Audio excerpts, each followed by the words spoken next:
Sveiki visi, sveikinuosi aš Ieva, mūsų naujajame I Know projekte tapti, ne tik būti. Ir šiandien svečiuose merginos iš Kėdainių, kurios dviese sugalvojo sukurti labai šaunų brandą Progresyva ir jos pasidalins plačiau, kaip sekasi eiti dviese komandiškai jų verslo keliu. Labas Aurelija, labas Brigita, labai malonu jūs čia matyti ir nieko nelaukdama norėčiau, kad labai trumpai pristatytumėt savo naująjį brandą ir kuom jis yra išskirtinis. Tai sveiki visi, labai ačiū Ieva, kad pasikvietei mus. Aš galbūt galėčiau pabrėžti mūsų šiuolaikiškumą, drąsą kurti savo stilių, drąsą tiesiog išreikšti save per stilių, tai manau, tai būtų labai apie mūsų būtent brandą. Taip, tai gal ir dar šiek tiek paminint apie įkvėpimą, nes tikrai pas mus ateina daug moterų ir atrodo, kad suknelė tai tik tais progai kažkokiai pasipuošti. Tai norisi tą pabrėžti, kad tau nereikia kažkokio to ypatingo rūbo tik tais kažkokiai progai, kad tu gali puoštis kiekvieną dieną. Tai mes labai džiaugiamės, kad galim tikrai patarti, pamotyvuoti šitoj vietoj. Ir kuom galbūt tas mūsų brandas yra išskirtinis, kad mes tikrai labai stengiamės išieškoti kažkokių išskirtinių drabužių modelių ir atrasti kažko šiek tiek kitokio, negu yra taip paprastai rinkoje randama. Tai jūsų rūbai iš ties yra išskirtiniai, aš galiu pati patvirtinti. Kai nueinu pas jūs į showroomą, apie kurį pakalbėsim visai netrukus, tai tikrai pamatau to, ko nepamatyčiau eiliniai tiesiog drabužių parduotuviai. Tai iš kur atsivežat šitas madas, kur semiatės įkvėpimo, nes jūsų rūbai tikrai nestandartiniai. Galvoju, kad mes viena kitai iš tikrųjų galime irgi būti įkvėpimas, manau, mums kažkaip tuos modelius, galbūt mūsų požiūris į visą šitą verslą, į stilių, dažniausiai jisai sutampa ir kol kas tikrai galim to džiaugtis, kad labai lengva daryti tuos sprendimus drauge. Įkvėpimas, aišku, yra tiesiog stebėjimas aplinkos, šiek tiek atsižvelgimas gal į tuos trendus, bet neinam tik tai ant to, kas yra madinga, žiūrim, kas tiesiog galbūt išskirtiniau ar ne. Galvoju, kad tai yra pagrindiniai dalykai, turbūt tas įkvėpimas tiesiog pati kūryba dar, ar ne, kaip matom dalykus, drabužius, ką su jais galima būtų sugalvoti ir ta kūryba taip pat, aš manau, įkvėpia. Tai aš galėčiau tik tais papildyti, kad tai yra mūsų pačių tos kūrybos įkvėpimo išraiška, nes tikrai mes bandome atrinkti tuos modelius, kas mums pačiom patiktų, ką mes pačios nešiotumėm ir aišku, tie trendai visada įkvepia ar ne kažkur sekant kažkokias stilistės, mados ikonas, bet tikrai labai stengiamės neiti ant tų trendų, mums labai patinka ta klasika, tokia išlaikyta klasika, šiek tiek įnešant kažkokių tokių labiau spice dalykų. Yra sakoma, kad jeigu nori susipykti su draugu, pradėk su jo verslą. Tai kaip jūs iš savo perspektyvos pasakytumėt, čia tik mitas, kaip suprantu jo, nes jūs čia sėdite kartu, bet kaip jums iš tiesų, jeigu rimtai kalbant, sekasi dviese vystyti verslą ir kodėl jūs apskritai nusprendėte eiti kartu šituo keliu? Manau, pradžiai tikrai su džiugesiu norėčiau paneigti šitą mitą, dėl to, kad taip pat labai džiaugiuosi, kad aišku, metai laiko gal nėra didelis tas tarpas, bet tu per tuos metus laiko jau tikrai pamatai, kaip tu dylini su dalykais darbe ir ties bendrais sprendimais ir taip toliau, tai labai džiaugiuosi partneriu, kuris yra su manim ir turbūt labai svarbu yra pajausti, tiesiog jeigu siūlai žmogui ar ne dirbti drauge, pajausti ar tiesiog, tas populiarus žodis vaibini, bet tai yra labai didelė dalis tos tiesos, kuri yra labai svarbi būtent darant verslą drauge, ne tik bendra vizija, bet ir apskritai galbūt energetika. Ar jinai sutampa, kaip tu žiūri į dalykus, ar bendras požiūris, ar daugeliu atveju galbūt įsiskiria, čia tiksliau galbūt vertybės, ar sutampa, gal taip galima būtų pasakyti, ir ta mintis drauge, kaip atėjo mintis drauge daryti, tai apskritai buvo labai ekspromtų dalykas. Wow. Čia yra atskira istorija, nežinau, jeigu bus įdomu vėliau gal išsiplėsiu ar ne, bet gavosi, kad pasiūliau, dėl to, kad priešais save mačiau labai ir labai protingą, ir labai gražią, ir labai gerą skonį turinčią merginą, kur tiesiog mes išsikalbėjom, taip gavosi apie tos verslus ir panašiai. Ir gavosi taip, kad Brigitai patiko pasiūlymas ir iki šios dienos viskas, kuo labiausiai džiaugiuosi, kad apskritai atėjo ta mintis čia ir dabar, bet taip sugalvoti ir kad mes galim tai daryti drauge, nes daryti drauge yra tiesiog daug, kai kuriais atvejais taip galbūt visi galvoja, kad tai yra iššūkis, sprendimai, ieškojimai, kompromisai ar ne, bet iš kitos pusės tai visada dvi galvos, galbūt dvigubai daugiau idėjų, daugiau rankų, žodžiu, kūrybiškumo 2 kart daugiau, tiesiog visai kitos galimybės daryti visą laiką komandoje negu vienam, aš tai galvoju, kad...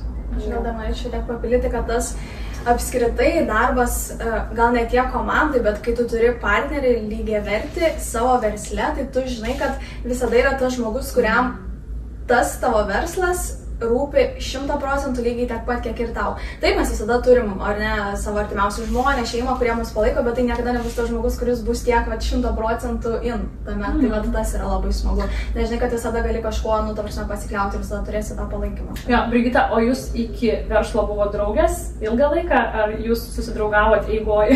Taip, artimai, tai mes susidraugavom eigoj, šis mes pažįstamas esam per Aurelijos sesę, tai mes buvom ir esam labai artimos draugės, tai mes taip susipažinom su Aurelija, tai kai pradėjom verslą, mes tikrai nebuvom tokios artimos ir taip giliai viena kitos nepažinojom. Aš atsiprašau, stepsiu, mes gražiai bendravom, ta prasme, ta draugystė buvo, mes susitikdavom kavytės, taip toliau ir pasišnekučiuodavom, bet to, ką turim dabar, faktas nebuvo. Taip. Wow, tai ant kiek tai yra stipru, nes dažnai irgi yra kalbama apie tai, kad tu labai gerai turi išjausti, pažinti, suprasti, o čia dvi merginos per pažįstamus susipažino ir nepabijojo pradėti verslą. Taip, tai gal irgi dar šitą norėčiau irgi pabrėžti, kad čia tas verslas kartu, kaip aš sakau, su Aurelija, kai mes kalbam, čia yra grinai kaip ir santykiai, nes tu visada turi labai daug kalbėtis, turi priimti tuos kompromisus. Mes lygiai taip pat tikrai nesakom, kad čia viskas būna visada labai gerai, bet, ta prasme, visada kažkaip išsikalbam, vieną kitą suprantam ir vis tiek galiausiai randam priemu tos bendrus sprendimus ir viskas kol kas. Kaip aš sakau, čia jau pereinat į išmintingumo lygį, nes tada, kada gali rasti bendrus kompromisus, sprendimus, tai manau, kad tai yra išmintingų žmonių požymis. Klausimas apie darbą dviese ir kokius 3 pagrindinius aspektus rekomenduotumėt paliesti klausantiems, kurie nori dirbti kartu komandoje. Gal pirmasis būtų, kad labai svarbu yra tai, kad žmonės abudu, galbūt galima sakyti crazy for it, arba tiesiog būtų aistringi to išsitirti, užsidegę, tiesiog matytų tą veiklą kaip galimybę ir save realizuoti ir tiesiog domėtųsi tas rytime ar ne. Žodžiu, kad tai būtų tikrai pačiam žmogui labai įdomu, dėl to, kad jeigu bus vienam įdomu labai, o kitas bus toks sausau, tipo darau, svarbu daryti verslą, kažkur investuoti, tai galbūt rezultatai nebus tokie geri, kaip galėtų būti. Tada kitas dalykas... Tai pirmas dalykas - užsidegimas. Taip, galima sakyti. Užsidegimas. Tada antras dalykas galėtų būti tai, kad žmonės įsivertintų ar ne, tie verslo partneriai atskirai kiekvienas įsivertintų, ant kiek ar jisai yra solo verslininkas labiau, ar jisai linkęs bendradarbiauti komandoje. Kitaip tariant, ar intravertas ar ekstravertas? Galima ir taip pasakyti, dėl to, kad tiesiog turi nusiteikti, kad jeigu tu dirbi komandoje, kaip ir visą laiką kalbėjom apie kompromisus, apie sprendimus bendrus, galbūt vienas kito papildymą, kas irgi yra labai cool ir labai didelė jėga iš tikrųjų, kai vienas kitą galima papildyti, bet čia svarbu įsivertinti, nes čia neturi būti ego šitoj vietoj, čia turi būti bendras tikslas, kažkokie siekiai, vizijos, tiesiog svajonių išsipildymai ir tai turi būti apie komandą, o ne apie vieno žmogaus kažkokius užsibrėžtus galbūt daugiau dalykus, tai šitoj vietoje yra tikrai svarbu šitą įsivertinti. Labai trumpai papasakokit, kodėl jūs išėjote iš samdomų darbų, koks pagrindinis, koks tas jausmas jums neleido galbūt gerai pilnai jaustis iki galo, kaip galvoj ateina tas signalas, kad aš noriu savo kažko. Tai aš manau, kad į šį klausimą dažniausiai atsakymas būna, kad žmonės dažniausiai nori pradėti galbūt dirbti savo, kai jie tiesiog savo darbo vietoj, tarkim, nesijaučia galbūt pilnavertiškai save įprasminę galbūt ar ne, arba dirba tiesiog dėl finansinių aspektų. Tai mano atvejis buvo visiškai priešingas, nes aš savo darbą labai mėgau ir aš jaučiausi ten gerai, bet atėjo tas laikas suvokimas, nes politikui yra toks dalykas, kad kai tu labai daug ar ne dirbi, bet tu niekada nesi užtikrintas dėl to rezultato, nes rinkimai tai yra arba tai pavyks, arba nepavyks. Tai tiesiog supratau, kad aš noriu tą savo energiją, kurią aš atiduoti tam, kas atneš rezultatą man asmeniškai. Ir taip, tai vat dėl to pagalvojau, kad norėčiau pradėti dirbti savo. Aurelija, koks sąlytis su samdomu darbu ir koks pagrindinis motyvas? Aš irgi galiu labai pasidžiaugti, kad savo darbą, kad ir samdomą pas darbdavį, tikrai labai mėgau, dirbau irgi su komunikacija, tai man patiko, aš save realizavau, bet lygiai taip pat visiškai pritariu Brigitai, visada žinau, kad visiškai kitas jausmas bus, kai viskas, ką tu atiduodi ir ką tu darai, eina dėl savęs, dėl savo dabar jau mūsų vizijos verslo ar ne, negu ką tu laikas skiri kažkam kitam ir kito sėkmei, tai yra nepalyginamas jausmas, tiesiog visiškai kitaip viskas darosi ar ne. Ir kitas niuansas yra toks, kad draugė su sužadėtiniu Video Vibe turim verslą vestuvių filmavimo, tai jau esu pajutusi, ką reiškia planuoti savo tos darbus ar ne, tą brandą tiesiog vystyti ir taip toliau, ir labai norėjusi, tiesiog matėm, kad yra dar vietos ir laiko dar vienam verslui. Tai labai iš tikrųjų net galvojam apie būtent tą shopą ir taip gavosi, kad ėmėmės įgyvendinti šito ir tiesiog visą tai, kad laisvė savo, kūryba savo ir visa kita tiesiog labai skatino atsisveikinti gražiai, būti dėkingam už tai, ką galėjai susirinkti, kokias patirtis darbe ar ne. Tai bet aš galvoju, kad turbūt yra laipteliai.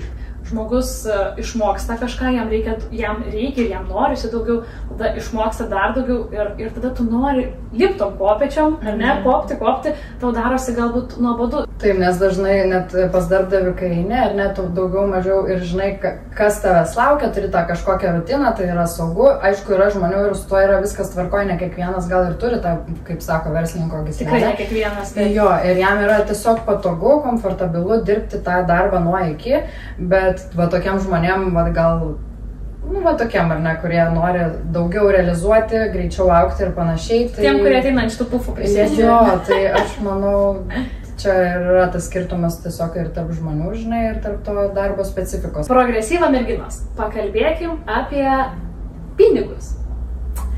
Visiems labai įdomu, smalsu ir daugelis nesiima pradėti dirbti savo, dėl to, kad yra N+K klausimų. Ar aš uždirbsiu, kiek man tai kainuos, tai per daug kainuos, aš negaliu sau to leisti. Kai prasideda tema su pinigais, tada protas pradeda tiesiog šokti tvistą ir žmogus nebekalba apie tai. Geras klausimas. Taip, gal detaliai, nežinau, ar ten sumom reikia įvardinti, bet aišku, kad pradžioje yra labai svarbu viską pasiskaičiuoti ir čia labai priklauso nuo tos srities, kokioje tu pradedi, ar ne. Tai mes gal galim skirti šitoj vietoj tiek e-shopą ir showroomą, nes mes pradėjom nuo elektroninės prekybos, tai žinoma, tam reikėjo tikrai mažesnių investicijų negu vėliau, kai atsidarėme jau showroomą. Tai jeigu kalbant apie ar tai lėšos buvo mūsų asmeninės, tai buvo visos lėšos mūsų asmeninės, santaupos ir panašiai. Tai tos investicijos, sakau, tikrai čia priklauso, yra tokia sritis verslo, kur priklauso nuo kiek tu gali investuoti, tai priklausys tavo galbūt sėkmės greitis, ar taip kaip tavo greitai tavo verslas išsivystys.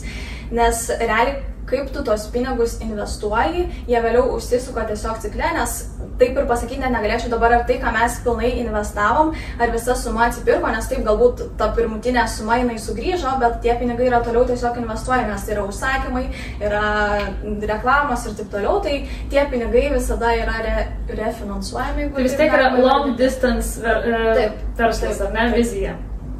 Be didelio noro, kurį jūs rodot, kad tikrai turit, kaip galvojat ir kaip jau žinot, ko dar reikia tam sėkmingam startui? Tai sėkmingam startui, manau, labai svarbu būti atviram, visiems patarimams, gal kartais nesinori jų klausyti ar ne, noris pačiam viską žinoti, bet dažniausiu atveju turbūt vis tiek turėsi visą laiką pildyti tą bagažą, tai būti atviram pasiūlymams, žinioms, patarimams, bendrauti su žmonėmis, naudotis pažintimis, ryšiais. Yra daugybė organizacijų, kurios gali atsakyti į klausimus, tai labai svarbu irgi nebijoti klausti, tikrai semtis viską į save. Jo, informacijos yra daug šiai dienai, ar ne? Socialiniuose tinkluose, apskritai visur viešai, tai dar pratęsime. Aš galiu tokį pagrindinį pasakyti, gal irgi nebijoti klysti. Taip, čia yra svarbiausia. Mano frazė irgi labai mylima. Nes mes galim mokytis tik tais iš savo kažkokių klaidų, savo patirčių. Žinoma, pavyzdžiai yra gerai, bet tu taip neįsigilinsi į situaciją ir taip nesuprasi, kaip galbūt veikia ar ne viena ar kita situacija, jeigu tu pats per tai nepraeisi. Ir ta prasme tikrai nereikia bijoti. Pakalbėkime apie socialinius tinklus. Tikrai stebiu jūs ir matau, kad aktyviai kūrėte Reels formatų video, labai gražius, išskirtinius ir tai akivaizdžiai matosi, kad skiriate tam itin daug laiko. Tai noriu pasiteirauti, kaip lengvai ar sudėtingai, labai atvirai pavyksta tą auditoriją pritraukti, kaip atkreipti dėmesį pavyksta į tas moteris, į tą jūsų tikslinę grupę, nes tai padaryti šiai dienai socialiniuose tinkluose tikrai nėra lengva. Taip, tai tikrai nemeluosiu, kaip ir sakai, tai tikrai nėra lengva, nes pasiūla ir tų pačių parduotuvių, drabužių ir šiaip turinio socialinėje erdvėje yra labai daug ir kažkaip išsiskirti ir galbūt vieną ar kitą ten tą patį drabužį ar kažkokį video nuotraukas pateikti kitaip yra tikrai sunku, bet mes tiesiog tikrai ieškom to įkvėpimo ir kažkokių pavyzdžių ir toj pačioj socialinėje erdvėje, nes tikrai nėra nieko blogo, tarkim, rasti kažkokią idėją, pasimti ją savo ir kažkaip pakeisti ir tiesiog adaptuoti. Kaip ir minėjo Brigita, ar ne, kadangi turinio yra daug įvairaus ir būtent tos pačios srities pardavėjo, ar ne, tai mes dėl tos auditorijos labai visada įdomu, aišku, skaičiai, bet tiesiai šviesiai sakant, mes vis dar eksperimentuojam, tiksliau ieškom, kas būtent yra ta auditorija mūsų, tikslinė dar labai gryninamės, nes Reelsam turim įkvėpimo maks, mes ir šmaikščios kažkaip ir dviese labai subondinam šitiem dalykam ir per patarimus bandom ir per galbūt šiek tiek kažkokio humoro įdėti, dar ieškom, kas yra mūsų, labai norim tą tokį, žinai, kur jos tai taip daro ir mes eisim pasižiūrėti, nes jos taip daro. Tai šitą galbūt dar irgi gryninamės. Autentiškumo, unikalumą, ar ne? Taip, bet smagu, kad mes nebijom eksperimentuoti, tik tai norim pasakyti, nusiteikit. Aišku, gal norėsit labai ten tą video vieną belė kokį bombinį sukurti, kur prasklistų viral ir tiesiog jūs būsit on top. Labai linkiu kiekvienam to, ar ne, to pasiekiamumo auditorijos, kad organiškai ateitų daug, bet tikrai reikia nusiteikti, skirti pinigų reklamai. Ir net, merginos, šiandien skaičiau pas vieną socialinių tinklų guru, galiu ją pavadinti, administratorę, žmogum, kuris dalinasi apie tai viešai su žmonėm, tai sako, kad nebėra svarbu, kiek tu turi followerių. Nebėra svarbu, TikTokas turi, pavyzdžiui, žmogus TikTok'e 100 sekėjų, bet jisai 1 milijoną peržiūrų tas video gauna. Ir sako, Instagramas, pavyzdžiui, eina tą pačią linkme, kada turinys patampa daug svarbesnių aspektų už tą tavo skaičiuką gražų, ten tavo feed'e, tavo profilyje, tavo paskyroje. Taip, nes žinai, tie skaičiukai tikrai ne visada sako tiesą, nes tai yra labai svarbu, koks yra tas įsitraukimas į turinį. Jeigu tu ten turi 100 000 followerių, nereiškia, kad visas tas 100 ir pražiūri tos pačius stories ar reelsus. Tai vat ką ir mes bandom, kaip sako Aurelija, atrasti tą savo autentiškumą, nes norisi tikrai kažkaip, aišku, gal mums tai ir pavyksta padaryti, nes mes jau turim vieną privalumą, kad mes esam dviesi ir mes galim tą savo ir žaismingumą ir kažkokią tą energiją galbūt parodyti vienu ar kitu būdu. Tai aš gal pasakyčiau tikrai, nebijoti, paieškoti kažko savo. Nors tai yra tikrai labai sunku, bet pasisėmus kažkokių idėjų, jas tiesiog pavertus iš kitos pusės, iš kitos prizmės, tai tikrai galima ir tarp tokio didelio srauto turinio kažką sukurti savito. Įsiterpsiu su tais followeriais dar truputėlį, kad aš, pavyzdžiui, savo Instagramo paskyroje turiu, nežinau, nepilnai turbūt 700 followerių, bet kai į mane pasikreipė viena reklamos agentūra ir paklausė, ar nori bendradarbiauti su Swedbanku tam tikrose paskolų naujose programų platformose ir pasidalinti su verslo pradedančiais, nes tikrai tai yra labai patrauklu, įdomu ir tai yra susijęs su ES investicijų garantijom. Aš tokia sėdžiu ir galvoju, ta prasme, aš su 700 nepilnais Instagram'e followerių, manęs Swedbankas, na ką? Toksai, wow, žinai. Tai ir iš tikrųjų, klausant, ne dėl to, kad čia pasigirti, bet dėl to, kad nežiūrėkit ten į tuos skaičius, iš tikrųjų nežiūrėkit. Aš pati irgi galvoju ir iki šito pasiūlymo visada galvoju, kad oi, čia kažkada užaugsiu šitame skaičiuje, bet tave stebi. Žinokit, kad stebi. Sveikinu. Labai smalsu sužinoti, kas tas showroomas, nes Lietuvoje aš asmeniškai nesu girdėjusi apie tai, tikiu, kad ir jūsų daugelis, tai kaip kilo šitą idėją daryti showroomą ir kodėl nelikote tik prie internetinės parduotuvės? Taip, tai kadangi mes pradėjome internetinės parduotuvės, visada svajojome turėti kažkada tą vietą, į kurią galėtų ateiti ar ne moteris pasimatuoti, kada mes galėtume pabendrauti, duoti kažkokių patarimų, stiliaus ir panašiai.